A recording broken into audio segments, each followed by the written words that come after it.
Hello and welcome to She Leads Collective podcast. I'm Mary Gregory and I'm so glad you're here. This podcast is a space for honest conversations about what it really means to lead as a woman today and how we can all show up with more courage, care and clarity. You'll hear from inspiring women, powerful allies and bold truth tellers who are changing the game, not by playing tougher, but by leading smarter, softer and stronger. Hello and welcome to today's episode of the She Leads Collective podcast. And the question we're going to explore today is, what if the very thing we've been told to leave at the door, our emotions, is actually the most powerful leadership tool we have? It's a question I've certainly found myself coming back to time and again through my work and through the organisations I've worked with. But we still tend to see emotions as being dismissed as unprofessional, inappropriate. I've even heard them referred to as dangerous, especially when women express them. So just think about the recent episode with Rachel Reeves, who showed emotions in a parliament recently. There was an immediate and enormous backlash. And yet some of the biggest problems we face in the workplace and in our society stem from emotions being ignored, suppressed or misunderstood. Well, my guest today is someone who's been doing important work in this space. Steph Tranter. Steph is an executive coach, facilitator, leadership consultant, and author of Leap, How to Be More You and Find a Career You Love. Like me, Steph spent time in leadership development at Tesco, which is where we first met, and I've long admired her voice, her depth, and the values that come through so clearly in the way she works. So I'm excited to speak with Steph today. She brings with her something quite special, a blend of coaching, therapy and physiology, helping senior leaders build emotional intelligence, resilience and lead with authenticity. Some of Steph's work is especially with women leaders, helping them navigate complexity and change. And she's absolutely passionate about helping us all work with emotions rather than against them. So in today's conversation, I hope that we're going to be exploring why emotions are still seen as an undiscussable in many organisations, what happens when they're actually ignored, and what it takes to create a culture where people feel safe to bring their full selves, feelings and all. Whether you've been criticised for being too emotional or trained yourself to stay stoic no matter what, I'm hoping that what we discuss in this episode will help you create a powerful reframe. So now, without further ado, let's pass to Steph and say hello. Hello and welcome, Steph. Hi, Mary. Thank you for having me here. What a very lovely introduction, very generous introduction. Thank you very much. I'm so glad you're here. And I've, since we worked together at Tesco's, I've followed your work. I still follow you. Loved it when you brought your book out. And it was actually observing your work and the work you do with women around emotions that caused me to invite you here today. So let's start off by just finding out a bit about you and what motivates you. So I'd love to hear a bit more about your story and then also what has drawn you to work at such depth with emotions. Thanks again for having me along. I've been running my business now probably as long. I think we've had a really similar journey, haven't we? I've been running my business now for about 14 years. So it's 14 years, this year, this May just gone. And as you said, I've been an executive coach, mainly doing one-to-one coaching with CEOs and their leadership teams. But as you said, also doing quite a lot of work with women in leadership. You do a lot of team development that comes out of the one-to-one, but also I've got really passionate about leadership development or any development for women. And I've been really lucky to have worked across pretty much every sector now, Mary, actually. It's been such a joy to be able to have worked in every sector, whether it's the NHS, the police, or charities like the Alzheimer's Society, to big global names like WeWork and Harrods and Carlsberg. So a real range. And I guess one of the things, and it's so funny having known each other at Tesco, and I'll just tell you a bit more about the background there in a sec. But I've had the real good fortune to work with some Olympic and Paralympic teams, and I think back to little old me in Tesco on the checkouts like 20 odd years ago, and I would never have imagined that's where I'd be now. So I'm really proud of the journey, but also just a real privilege to have worked in all these different organizations, doing the stuff that I care about most. And I suppose to answer your question in terms of sort of what do I care about and how did I get here, I suppose my journey started at Tesco on the checkouts. My career journey, everything else before that I wasn't really passionate about retail or corporate world or anything like that. I didn't really know who I was or what I was about. I did a art degree. I loved studying. I carried on and did a master's. Would have been a perpetual student, if I could have afforded to. But we get caught into the sort of sensible life and we have to earn money. So turned my Saturday job at Tesco on the checkouts into a full-time job, and then just worked up through the ranks really in Tesco, up through the stores. Quite an alternative career trajectory. You think as a career trajectory, having studied art at Yeah. university, work at Tesco in head office and go into leadership There's, development. there's no connection. There's no link at all. I've got quite a few interests, I think, and I think, yeah, I just passionate, love the visual arts, love all of the creativity, and actually, it seeps into my work. In my book, you'll have seen how visual my book is, and I very much in that kind of vein, really visual, really sensitive, actually, which kind of brings us back to probably why I do what I do, why I work the way I do, and why I help the people in the areas that I help them in, because I am a very emotional person. I'm a very sensitive person. So all of that art stuff, and all the creativity, that comes out in me. So me in the corporate world, whilst we got on in some ways, we didn't get on in other ways. I was going to say, because the culture at Tesco, I talk about it in the second episode when I share my own story. I found the culture at Yeah. Tesco very challenging because I take a much more sensitive, emotional approach to things. How did you find that? Same really. I mean, I've got kind of a bit of split personality. So I am someone who's quite, I don't know if the word ambitious, but I like to get stuff done. I don't know if the word's assertive, but I'm quite strong-willed. I know what I want. I know what I want to do, or I do now. I didn't. I did quite like the organization of Tesco. I like what it taught me for all its sins. Well, I thought the offer that they had around leadership development and how they engage leaders in starting to build self-awareness around themselves and others was really powerful, actually. Their programs were very It was powerful. ahead of its game when it comes to personal development, leadership development. So what a privilege it was to grow up in a kind of organization like that I didn't feel it at the time, I must admit, because it was high pressure. But looking back, what a privilege. I got really interested, realized I wasn't really that interested in the operations, but I was really interested in people. So went down the HR route, became a personnel man, well, became a training manager, then an HR manager, realized I didn't really like dealing with people's major problems. There's a lot of playground problems in HR, a lot of things I didn't really like. But what I did like was development. So I suppose navigated my career and was really fortunate to end up in the Group Leadership Academy, which is probably where you and I met. That's probably where I learnt my trade, really, and gave me a really good feeling for best practice leadership to work globally, globally in very many different industries, whether you're in the shop floor or whether you're in insurance, or whether you're in, it's a real mix of things. So I suppose that's kind of my journey. But what's led me then to kind of, I suppose, leap, hence my previous book, into freelance life, I suppose, was I just knew that corporate life was killing me, actually, emotionally, physically. I am a really emotional person. Why I got interested in emotions was I needed to understand what was going on in me, quite sad, elements of depression, I knew I was really, really emotional, but I was like, this has got to be a gift as well. There's something good in this as well. But it was getting in my way. I was like, what, this is really, because I was really quite poorly when I left Tesco. And one of the reasons I went self-employed was to get myself well again and also work in a way that works for me and all of that stuff. So journeying into this, really, the two key areas for me are very much about building kind of self-belief, self-confidence, doing what you love, knowing who you are and really focusing in on who you are, and finding ways to live life that's aligned to who you are, but equally understanding this thing called emotions, and really they're part of us as human beings. They are always in us, and they're not something to be afraid to enter into. They are our survival mechanism, actually. How do we understand that and utilize that rather than let it kind of control us?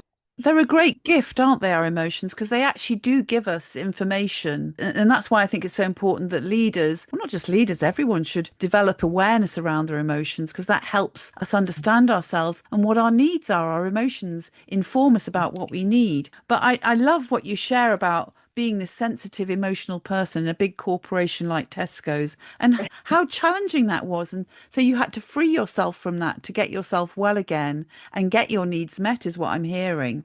But let's just talk a bit more about the bigger picture of organizations. And we don't just want to focus on Tesco. This is organizations generally.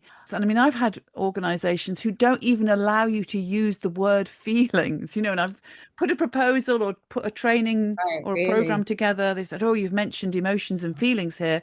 We don't, that's not part of how we do things around here." And we've had to find another way, another languaging to actually even address that, which I find quite shocking. Now, that's not all organizations. There are other organizations that absolutely are committed to let's get us talking more about our feelings. So there is an increased awareness. But I'm just wondering, what do you think, from your perspective, is behind the whole thing around emotions being an undiscussable? Yeah, I mean, I've never come across that, so that's quite extreme, right? That don't even use the word. But I think there's several things to answer your question, but I think language is one of the things, right? I think we're really illiterate when it comes to emotions. We've never been, because we're so afraid of them, we've never been taught that. I think they're better now in school, but you think about it, this is something that is fundamental to our human existence, and yet it's not on the syllabus at school. So how are we ever going to understand and accept that it's okay that they're there and they're there for a reason and they are there to help us survive? So I think what happens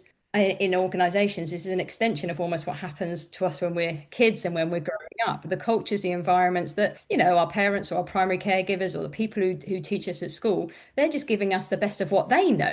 But someone somewhere hasn't enabled them to understand, emotions and how they show up in us and what they actually are. And we get caught up in these labels. And what I mean by that is, you couldn't use the word feelings or emotions, but we're quite happy to use the word stress. And it really bugs the living, I could swear. It bugs it out of me, absolutely hate it because we use the word stress as a catch-all for all emotions. So someone might be feeling angry and they go, I'm stressed. Someone might be feeling anxious and they say, I'm feeling stressed. Someone might be feeling a whole load of emotions, guilt, anger, shame, jealousy, all of these emotions. They're so overwhelmed by it and they use the word stress. And the problem with that is that it's really unhelpful because if we call all emotions have different reasons for showing up in calling everything stress because we don't want to use those words because to say I've often said this to clients, said you seem really angry. I say, oh, I wouldn't say angry. I'd say maybe a bit annoyed, It's like I have to dampen it down. And the problem is you're not giving yourself the best chance to really manage that emotion, listen to the message, deal with it, understand how to process it because the blanket stress. So I might have slightly gone off your question, but I think there's something about the words we use, the labels we use, what's acceptable, what isn't acceptable. I mean, what I hear is it's more than just an organizational issue. It is a societal issue, very linked to how we bring our children up, very linked to how we educate our children. And of course, as parents, we will tend to parent unless we've done the work ourselves to shift some of our limiting beliefs. We will tend to parent as our parents brought us up. So the whole thing about Yep. opening up that conversation around emotions and creating a vocabulary, that's what I hear is so important. I know some of the programs I run, it seems really basic, but we actually get out. Well, what different ways are there to say I'm angry? Because there's different levels of granularity to anger. There is mild irritation, there's incandescent with rage. There's all these different words that we can use. And you're right, we're not very skilled at being able to identify those. And if you think about, you kind of go, yes, it's a society issue. If you're in a leadership position, you mentioned Rachel Reeves earlier, and if you're in a leadership position, then if you haven't done the work, you talked about, as parents, unless we've done the work on ourselves, we're going to teach our kids in weird relationships with emotions or not helpful relationships with emotions. But equally with leaders, it's going to be how they treat themselves and how they treat others. And the ripple effect of a senior leader who hasn't done the work on themselves around emotions and how to manage themselves, because if they don't feel safe, if they feel under threat, if they don't even realize how they're feeling, they are constantly not only communicating to themselves and their bodies, but inadvertently communicating to others. So those times where you walk in a room and you can feel what's going on in the room. Our nervous systems regulate each other, so we're syncing with each other. So if you're in a leadership position, a very senior one, the ripple effect that you are having on other people because you haven't done the work on yourself, it's like immense. And just the Rachel Reeves point, I actually think one of the problems around this sort of undiscussable thing is, but I wonder if that kind of, we have to suppress our emotions. We can't show them. We need to feel, we need to kind of get them out, but we can't show them. And then they pop up at times where we literally cannot control them anymore, and in the places where we don't want them to. And I just what happened with Rachel. She's going through all these stuff. We don't know what it is. Probably been, suppressing. And all of a sudden, live on television in front of the whole nation of watching, it pops out. Bursts out, yes, absolutely. And you know what? There is something about as a woman, she cried, and that isn't acceptable, and the press goes to town on that. But you often see men expressing anger. You know, I can think of leaders who thump the desk and things like that to get their point across, and yet Mhm. that's not a big deal. That's okay. It's the softer, more vulnerable emotions that seem to be the ones that are people are less comfortable with. Yeah, and it's a funny thing, the gender thing. I mean, I think that there's an argument around, how more difficult it is for women than men, but equally, if men want to cry, how difficult it is Yeah, for them because probably even more difficult, I think. absolutely, or if a woman gets angry, she's called a witch or something. Do you know what I mean? There's kind of stereotypes of what's allowed. So anger is almost an allowable emotion because it's a powerful emotion. When we feel angry, we feel quite powerful and it's quite, yeah, a strong emotion. Whereas when we cry, we feel sad or we feel worried or we feel afraid, we actually feel weak. So often people say, I don't want to come across as weak, but actually you feel weak. And actually, as human beings, you look at the evolutionary reason why we have emotions. It's to help us survive, whether that's to run away from threats, whether that's to not be rejected by the group, all those kind of things. And so if we feel weak, we're going to be feeling like we're the weakest part of the group. So we don't want to show that. The group might reject us, which will fundamentally affect our survival. So it's almost understanding that you might feel like you're being showing people you're weak, but that's because you're feeling it. But it's okay, and it's not going to last forever. And it's telling you something. It's almost like you put some science around these. Again, I think the labels, the language, the association with that language, around these emotions just doesn't help us because we've got these assumptions and beliefs and judgments, what are basically biological processes. Well, it's actually just part of being human, isn't it? Because I can think of one leader who I worked with. I didn't coach her, but I worked with her. And her whole thing was, I don't do emotions. And I used to think, oh my goodness, that to me is classic. Because, when someone says that, it's like, well, you can be sure your emotions will be doing you. And she was renowned for having outbursts and all sorts of things and was very difficult to work with as a result. And you're talking about the ripple effect. There was a massive ripple effect around that. And I can also think of I can think of a particular team where the emotions just were never expressed. It was always undercurrents, and there was absolutely zero trust on that team. It did not feel safe. So these are some of the costs of not getting in touch with our emotions. I wonder if you've got examples of where you've experienced emotions not being addressed and the impact that that has on the teams or the individuals that you're working I with. mean, there's so many, Mary. It's like, where do you pick out? But I do think I keep thinking of there's a woman leader, so appropriate to kind of your audience. There's a woman leader, director in an engineering kind of role, and she's super self-aware, like amazingly self-aware, and done a lot of work on herself. And yet you can still, my point around earlier that there's stuff that goes on in us now that was educated into us, I suppose, with our relationship when we were kids. And this is what I see quite often. So not only in this woman, but also in this program that I run, a women's development program. But this lady, she grew up in a very male environment and it was on a farm, and her father prioritized her brothers into kind of, you're a girl, you don't go into farming, you go and do, and she had all of those issues. And so there's a bit of anger there from how she was being treated. But also she experienced a household that was very emotional. So her mother was very, like, lots of emotions, lots of being expressed out. And so she's lived her whole life going, I don't want my emotions to rule me. So she's got this relationship with her emotions. Whenever she's got them, she's again fighting them. And I think you see this all the time, the relationship we start.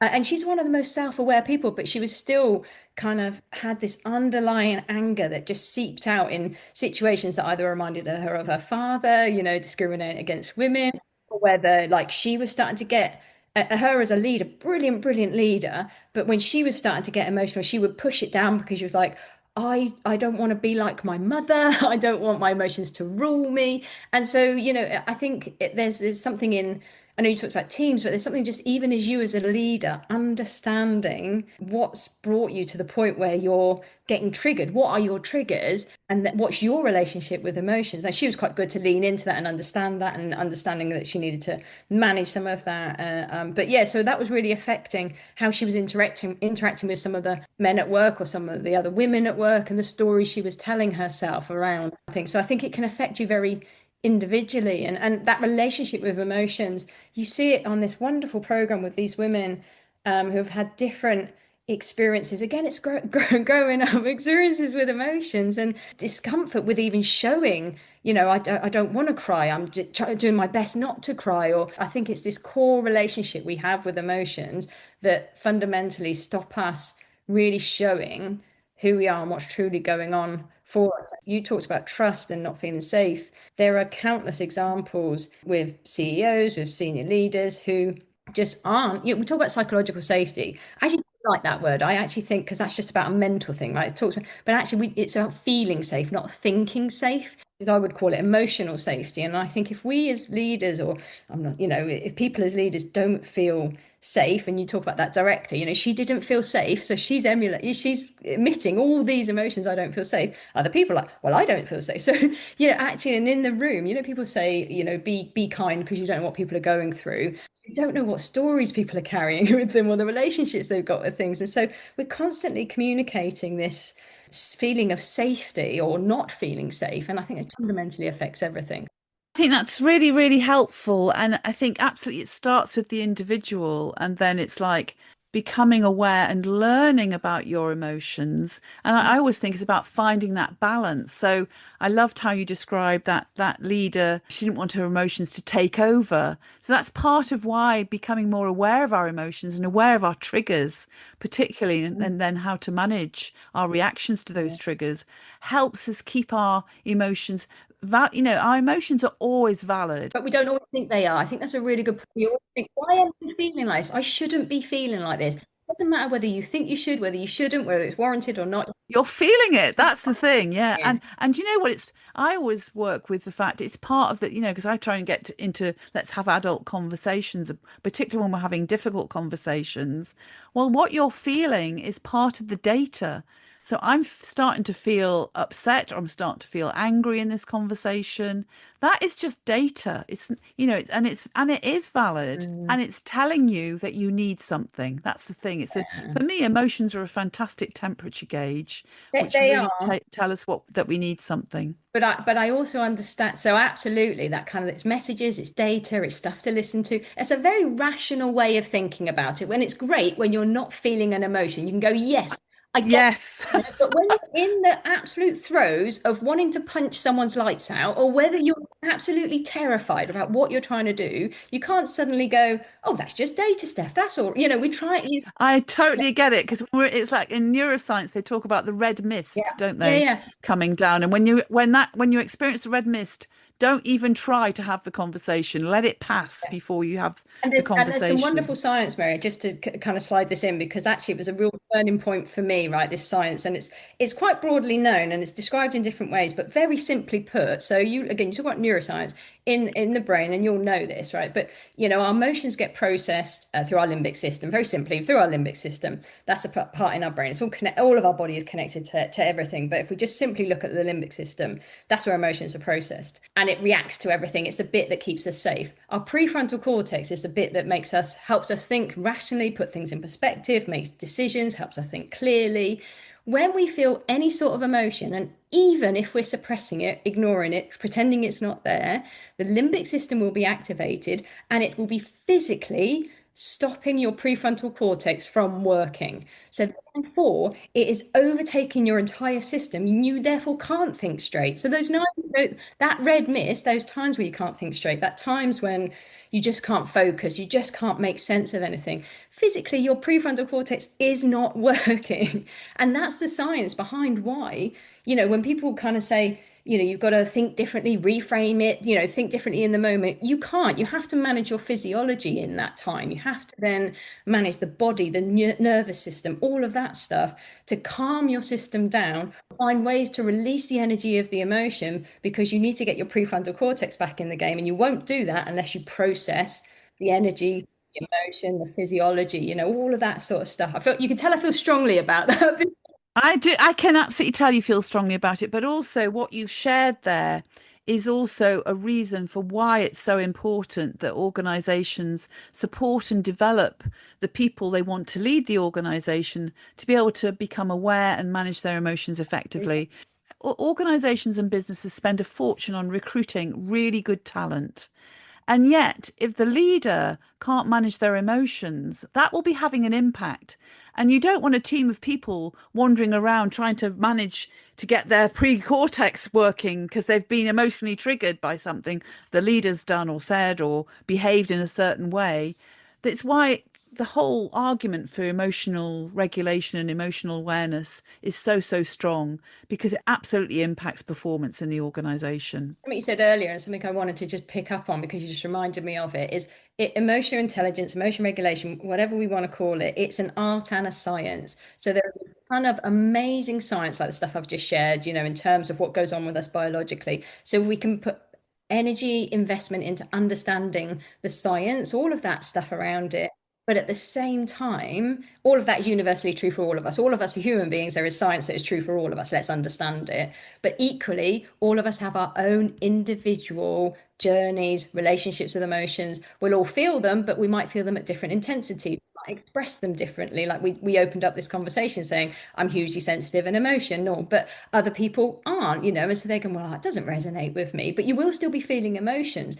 And so you'll have your own experience of emotions, your own relationship with them. The things that trigger you will be different to the things that trigger other people. You have your own beliefs about emotions. You'll have your own coping strategies about emotions. So you need to not only understand the science and the education around what are these things, but equally you need to really know yourself and put the time and energy and work into what often you said the word dangerous earlier. And I think we get scared by that because I don't want to unearth some of those things up because some of these, the reason why we don't talk about them is a lot of the emotions we feel we don't like feeling, Well, particularly the negative ones. And of course, there is a focus much more on negative in society as well. You look at just how the press reports on much more negative things than positive things. And there's two things on that. One is kind of the language again we use. Look at that the academics call them negative and positive emotions. What a judgment, right? So the negative ones are bad ones. We shouldn't feel those. Those are horrible ones. And the positive emotions are the good ones. So we should feel those. I mean, immediately creating a judgment around it, which I fundamentally frustrates the hell out of me.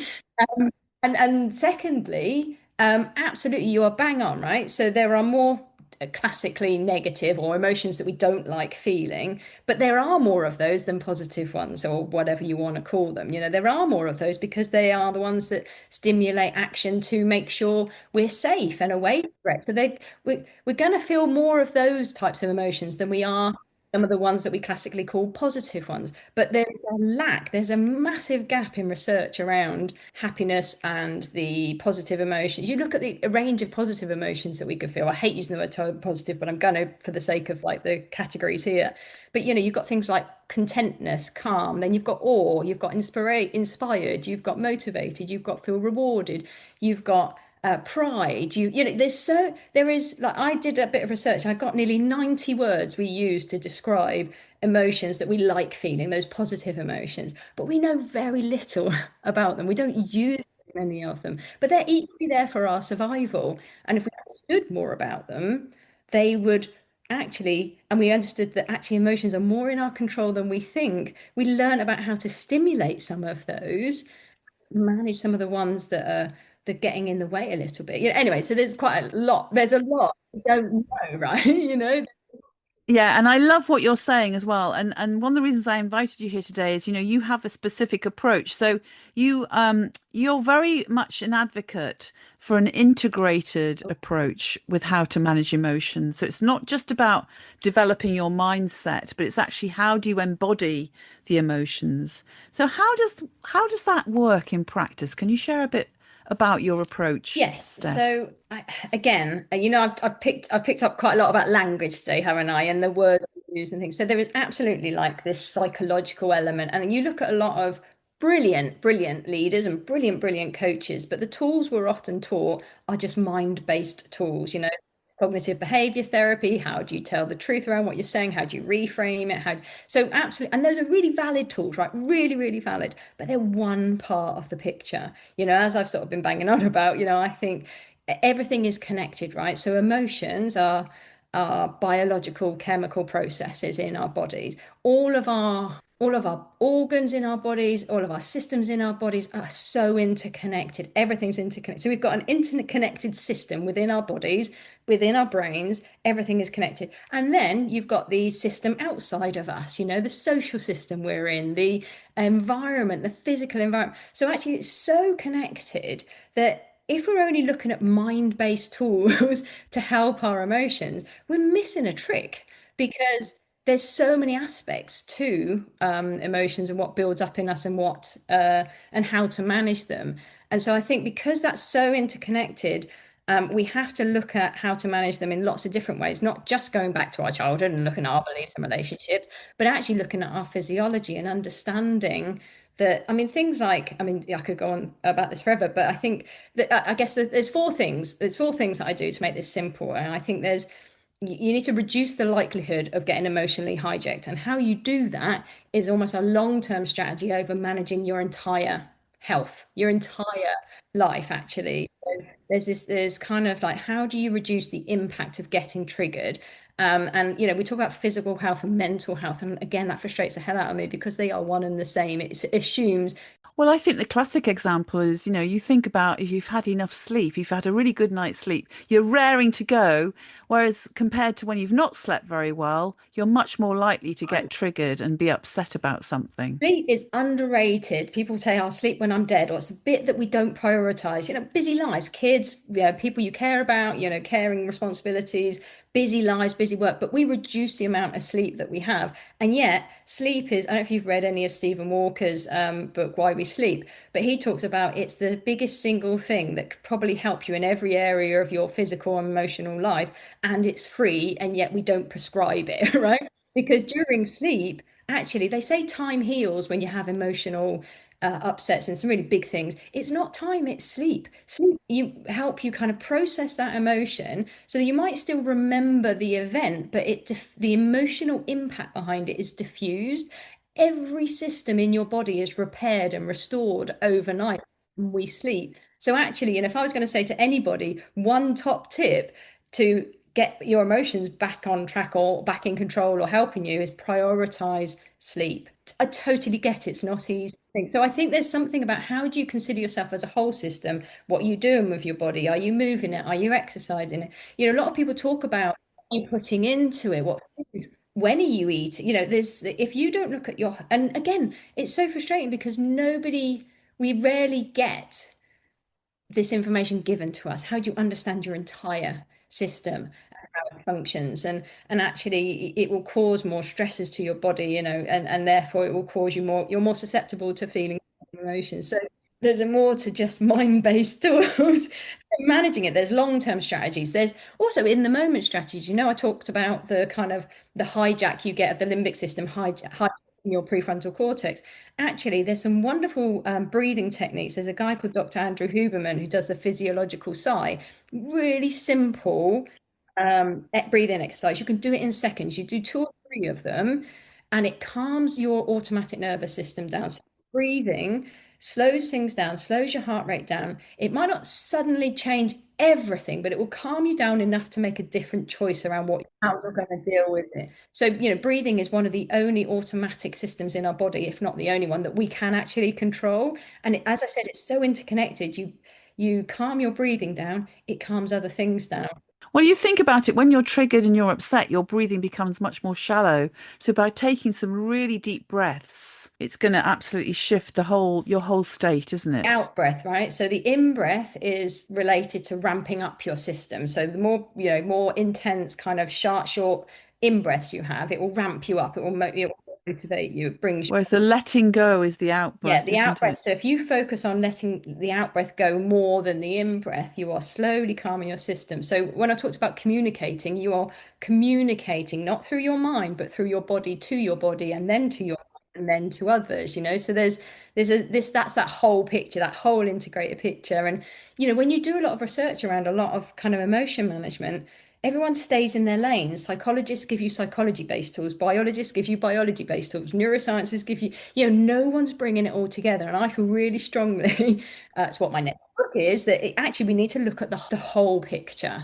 You've given us some strategies for how to manage our emotions in the moment. I agree that breath work, taking some deep breaths is a great way to manage. In the moment, if you're feeling triggered, take some deep breaths. It will, and the letting out, letting go breath so important. It will help change your state. What do you think are some other ways that leaders can start to build their emotional literacy, not just for themselves, but also to support their I teams? think it's a really lovely question, and I think we've probably said a lot of that throughout this conversation. Actually, it's the work you do on yourself. There is the work you do on yourself in terms of really doing a bit of a health check on me as a person, as a leader. How healthy am I? Am I prioritizing my sleep?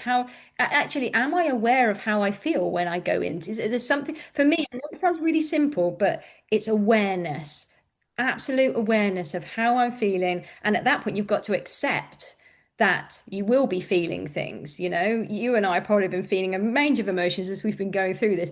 Listening to this, are probably feeling a range of emotions as, some people might be angry about something I said. Someone might go, oh, that's given me hope. Thank you for me, I think it is absolute commitment to keep working on yourself as a lead. First and foremost, and not be, it's just a silly thing to say, not be afraid to go there. It's like, how do you get courage to go there and not see exploring it through coaching or therapy or anything like that as a bad thing or as a weak thing? It's almost educating yourself about yourself. I love that. And what you're saying again there is start with yourself and then it cascades and ripples to your team because you're role modeling as the leader. Yeah, and especially as coaches, and you'll know this, Mary, we're human beings and we're coaches, and we will be triggered before we go into helping someone. We might get triggered when they're helping us. We might feel ourselves like we feel we want to cry because something's just happened that is very powerful, and so if we're not constantly aware and managing ours and being okay with what's going on, how are we creating a safe, trusting space for that person to be able to feel safe and trusted and okay and not judged and all? We're trying to create. So it's the same with leaders. If you're not okay with emotions yourself, how the blooming heck are you going to be okay? And I initially was going to say, if when you asked me that question, well, if other people in your team are feeling emotions, how do you get better? It's like, sit with it, listen to them, be there, don't be afraid of it. But then I thought, well, they're not going to do that if they have their own relationship with them, where it says, I don't even want to go anywhere near my emotions. So you've kind of got to sort that out before.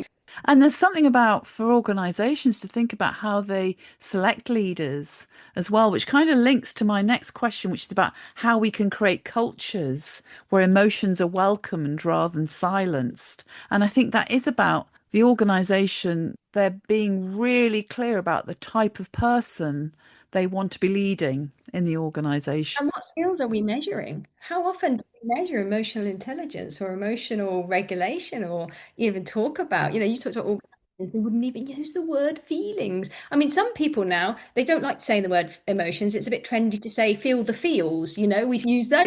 You know what I mean? There's sort of like, actually, let's get a bit more comfortable with that. So I think that's it. Actually, I don't know if you've seen this, but the Harvard Business Review, the Harvard Business School actually has identified that empathetic communication, emotional intelligence, and social intelligence in the top three most critical leadership skills for the future. And actually, so there's something about how do we link this with actually commercial success, success in the future proofing. There was something in 2021, the World Economic Forum asked over 10,000 young leaders from about 165 countries, and this included entrepreneurs, scientists, activists, community leaders. They asked them, what do you believe will have the biggest global impact over the next decade? And they said mental health deterioration. That was above climate change. It was above economic inequality. It was above all the sort of things we think would be there. So I think this is not about, whilst I've said it's very personal work and we've got to start with ourselves, absolutely we do. This isn't just about ourselves. This is future proof and this is about communities. This is about organizations. So I think it's educating and making the link of this isn't just a nice to do, everybody, this is necessary. There's a ton more stats I could give out there as well, but those I think were really really kind of stark message. So we cannot afford to let this one go, really. We've got to keep focusing on it. Now, Yeah. you also talk about, or you posted recently about helping women express their emotions. And this is where I get frustrated, is because women often get labeled as emotional, as if it's a really bad thing. And yet men do express their emotions, Yeah. and Yeah. but they express different emotions, and that's thought to be okay. But what do you think holds us back, and how can we as women reclaim our space when it comes to expressing ourselves emotionally? So I agree there's something about women, but I just think it's holistic for everybody. Do you know? I really same for men and women, and it's just different challenges.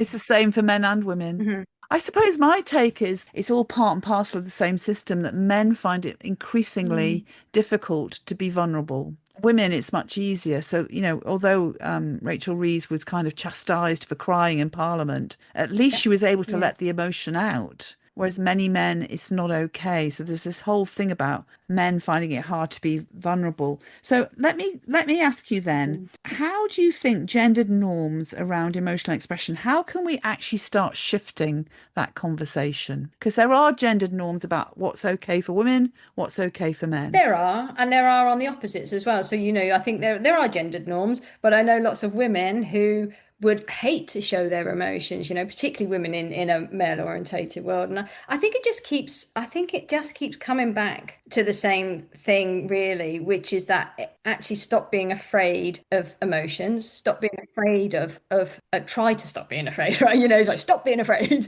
I suppose the shift that happened for me, whether it's a gender norm or not, I think is helping yourself with your own relationship with it. You've got to keep starting with yourself, no matter where you are, whether you're a man, whether you're a woman, whether you're a woman in a gendered environment, or whether you're a man in a gendered environment. I think absolutely there are definitely these norms, right? There are definitely these stories that are true, that if you're a woman, you're seen as this, and if you're a man, you're absolutely, those stories are true. But there's also times where those stories are not true too.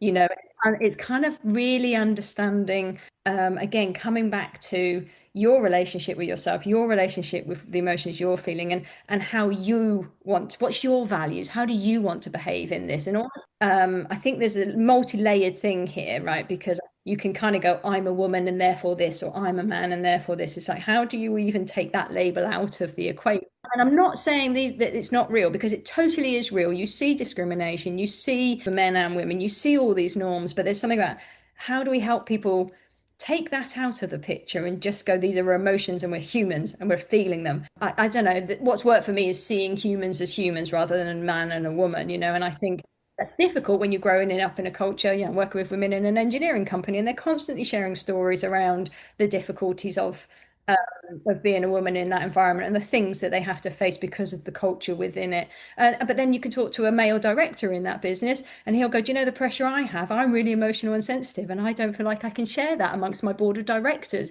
There's enough stories on both sides. So, what might be one thing you would support that male leader to do that feels that is emotional and sensitive? What might be a helpful thing for him to take on so he is able to share and be a different type of role model in the organization? Gonna be sounding like a really stuck record.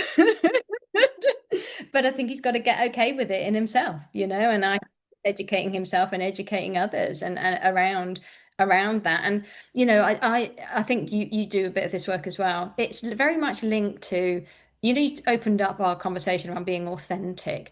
There's something again about seeing what are your strengths and valuing your strengths. So that male director who's amongst a lot of egos and a much male environment, there's something about how does he go, that's fine, that's their strengths, but these are my strengths, and it doesn't matter whether I'm a man or a woman, but I've got this sensitivity and I can help you. So it's that balancing act of art and science, again, human and individual. How do I know that I'm a human and therefore this is stuff that's going on because I'm human, but equally, how do I really get clear what's my unique strengths, and how do I value those, and how do I not think of myself as a man or whatever, but think of myself as someone who has these strengths that help with that. And I think that's a kind of a dual approach, really, is I love the broken record analogy because what I'm going to say now is, and it is about making sure whatever strengths you have, your strengths are valid and they will be making a contribution. Value them.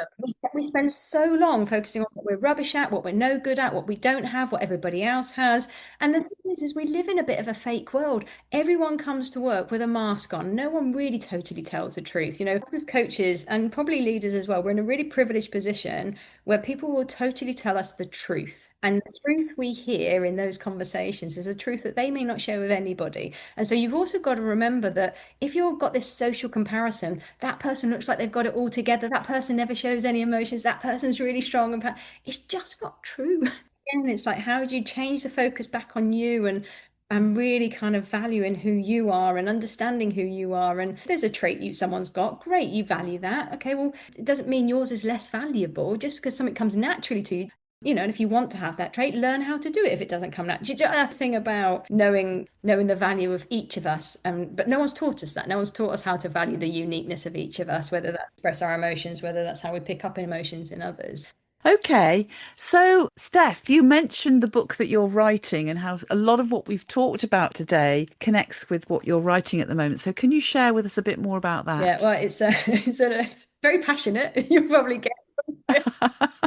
I'm not surprised to hear It's that. called Release, funnily enough, the art and science of emotional intelligence and managing your emotions. And for me, it like Leap, I'm a really big fan of creating something that gives people science-based insights. You go, wow, I didn't know that, or that's really helpful. But then you can do something about it. So it's very, very much about, okay, I've told you this bit about the prefrontal cortex and the limbic system. Here's some things you can go and do now to manage that or understand that, or here's some tools and techniques. So again, it's kind of from my tried and tested tools and techniques of helping people with emotion management. There's sort of 5 steps, 5 kind of practical things that they can do and apply them. And again, it's this integrated approach. So it's taking me a while to write because I'm having to do a lot of research and lots of my own research to kind of bring everything together. My emotional philosophical thing is it's a guide and an invitation. So it's like a guide to help you in this field and an invitation to kind of welcome emotions into the conversation, welcome them into our lives and not be afraid of them, and actually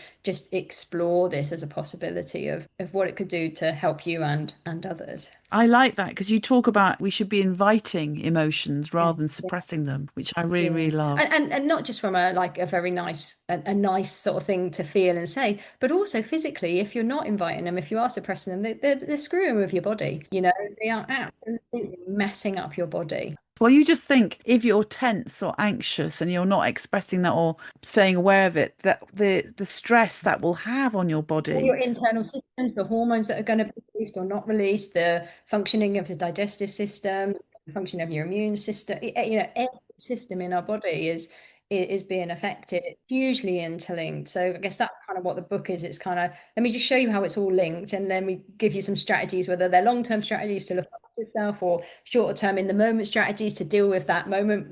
When you want to punch someone, you really shouldn't in the middle of the office, what you're going to do about it. Or you're going to be Rachel Reeves just about to cry, how you manage that. Great.